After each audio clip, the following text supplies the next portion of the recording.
Hello दोस्तों, मैं हूं इकबाल खुर्शीद। 1 मिनट स्टोरी में खुश आमदीद। आज की एपिसोड में हम बात करेंगे दुनिया के अजीम फिक्शन निगार टॉल्स्टॉय के नावल एना करेनिना पे। जैसे कि आपके इल्म में है, दुनिया के बहुत सारे अदीब और नक्काद इस ख्याल पे मुत्तफिक हैं कि ये ना सिर्फ टॉल्स्टॉय का बेहतरीन काम है बल्कि दुनिया का सबसे बड़ा नावल है।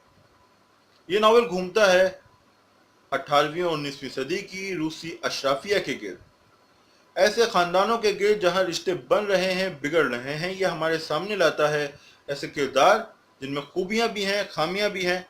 कभी हम उनसे नफरत करते हैं, कभी मोहब्बत, कभी हमें उनसे हमदर्दी महसूस होती है और कभी उन पे तरस आता है।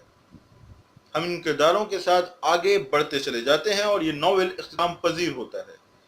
ये नावल लगभग 850 सफ़ात पर मुश्तमिल है।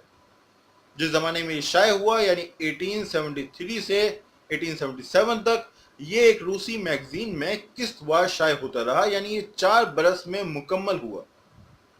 लेकिन आज के रीडर को ये किताब की सूरत मैसर है जो 850 सफ़ात पर मुश्तमिल है। तो आज जो हजरात ये नावल पढ़ते हैं वो यकीनी तौर पे अदब से कमिटेड हैं और उनमें हौसला भी है एक तवील नावल पढ़ने का।